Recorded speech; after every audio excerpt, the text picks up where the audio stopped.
waiting on? Now, ladies and gentlemen, our first guest is a radio legend, a cultural icon, and a good friend of ours. He's the host of his own show on Sirius XM Radio, and he's also a judge on America's Got Talent, which returns May 26th. Ladies and gentlemen, the king of all media, Howard Stern. Howard,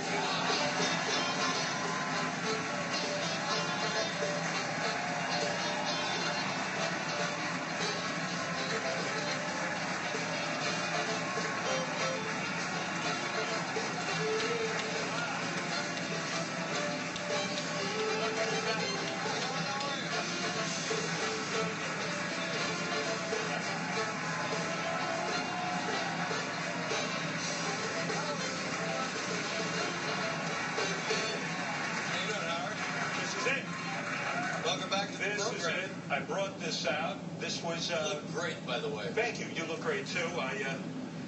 Look, I'm not going to get all sentimental. As far as I'm concerned, thank God you're leaving. Why does it look funny? Really, these appearances, they cause a lot of angst. I'm here to announce my retirement from this show, which is great. Finally. How many times have you been on this show? I have no idea. 20-something, 24, 25? I'm sure it could have been a lot more, but I stopped doing it a lot. I didn't want to turn into Regis, where it was some ridiculous number like 175 appearances. I mean, the poor guy, 175 appearances. Always very entertaining, though, Regis. And you guys are always nice enough. You would call me, ask me to be on the show, and I You're busy. You have your own show. Well, yeah, I got my own life. I'm up there. By the way, I'm waiting to get on. I'm waiting through the top 10 and everything else, and I'm like, my God, even the writers have checked off this show already. I saw what was going on with the monologue. It's outrageous. Well, this is exciting. You're finally leaving, and how many? I'm worried about Paul. Paul, how are you, man? I'm doing all right, Howard. Are you worried about me? I think it's time for truth. It really is. The network can't do anything. We don't care about our image anymore. Tell them why you wear the dark glasses every single show. Tell them how high you are. Right? I wear them the same. Dave, the man has been baked. I don't mean high. I mean baked. That's what about you? Why do you wear the sunglasses every time? You wear the dark glasses to hide my hideous face. Oh, well, I know, it's the same with me. But it's with Paul. Hideous. The glasses got bigger and bigger as the years went by. Yes. At some point, he's going to be wearing an Iron Man mask, and the show lasts another 2 years. The last show. Take off the dark glasses. Last show. No, it's fine. Come on, show people. Last show, the Iron Man.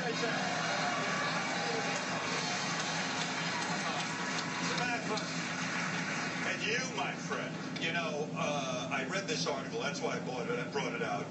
Now you've decided to start doing all kinds of interviews. Why now? You did the New York Times. You did the Rolling Stone. Why didn't you do it a few years ago when you were competing against Jay? Now you're talking? Now's the time to shut up. You're retired. Nobody asked me. Nobody asked you before. Nobody would ask me before. Well, and plus, I'm sort of like you. I feel like I really don't have much to say. Oh, you've got plenty to say, but you won't say it. First of all, you read this thing. This sounds like the worst retirement ever. You haven't thought this through. You're going to live in Montana. I see. Now hold it. I never said it. Yes, you did. You said you're going. I read this. Did you read this? You said you're going to Montana for the summer. And I'm thinking... that sounds great. Yeah, that sounds great. And you got to hear this. That sounds tremendous. You're a man who's a recluse. I'm not a recluse. You don't like to go anywhere. You make me sound like I'm on the lam. But in the article, you do say, listen, I'm going off. I want to be alone. I found this place. Jack Hanna told me I'm going to be all by my own. I want to have a Columbus Zoo. And you're going to go out there, and you're going to sit around. You like to fish with Harry. That'll go for 3 days. No, wait a minute. Have you ever been fishing? You and your buddy Jimmy Kimmel. I bet you guys go fishing. Yeah, and you want to know? There you go. That lasts for 15 minutes. You don't turn that into that's Jimmy Kimmel. But you've not thought through this retirement thing at all. What's to think about? Well, here's the thing. First of all, when you take off to Montana for the summer, think about your poor wife. And by the way, people are bringing you gifts. I brought a gift for your wife. Well, that's very thoughtful, Howard. That's number one. This is for your wife, Regina. Thank you very much. I got into, I started painting. I paint. And I'll just give you there's a note to her on the back, which I don't want to share with the audience. It's actually a note of apology. But I made her this little painting. I thought she would like it. And the reason I turn it around, show the people. You don't have to look at it. Beautiful. Is that what is that? That's watercolors. I know, but what is the? It's a flower? daffodil. I thought it'd be nice for her. Beautiful. Howard, you did this? Tell you what. No, you did this. Yes, I did. I did this because your wife You can't even see the numbers. No.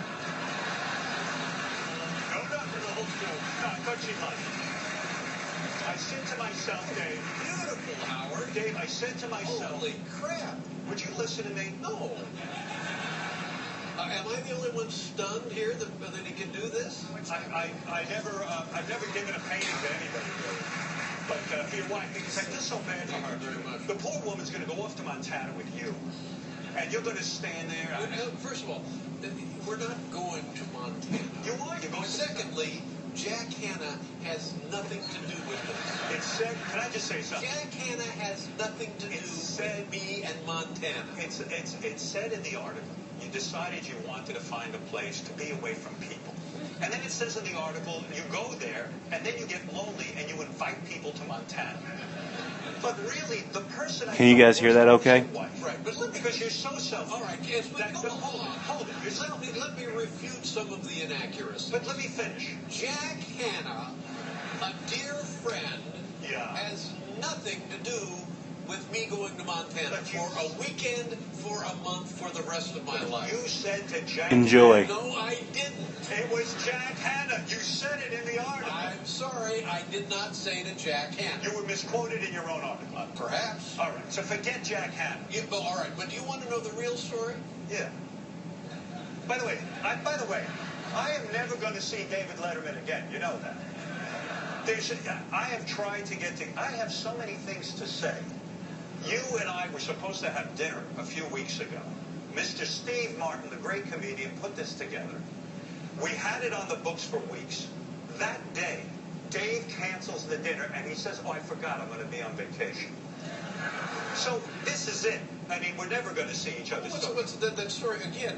What is the point of that story? I was in for dinner, and then I realized I'm not even going to be in town. How do you realize that the day of the dinner you had weeks? Because I'm not paying attention. You think it's not exactly Christmas Eve. You don't have a schedule? I have a schedule, but it's like the ball is dropping. I'm having dinner with Howard. I got to be in town. I canceled the trip to Florida because you were in, and I thought this would be nice for us to... It would have been great. Forget it. Listen to this. You want to hear something about this guy? Listen to this. Don Rickles is coming on later, right? Listen to this. My hero. Dave doesn't know I know this. He invited Don to go to dinner with him after the show. You think I was invited? I wasn't invited. Terrible. Terrible. But I don't want to go anyway, believe me. Howard? Listen to you two guys. Once again, yeah. First of all, I didn't realize it was Carnaby Street night.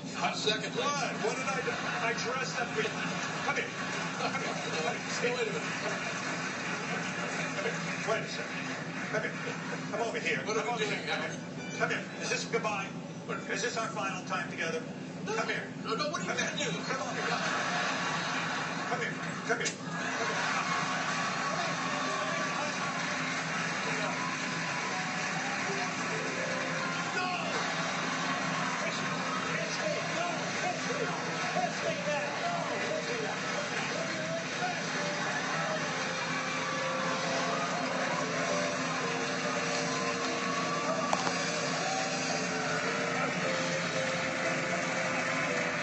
I hope that's alright, guys. I'm trying my best.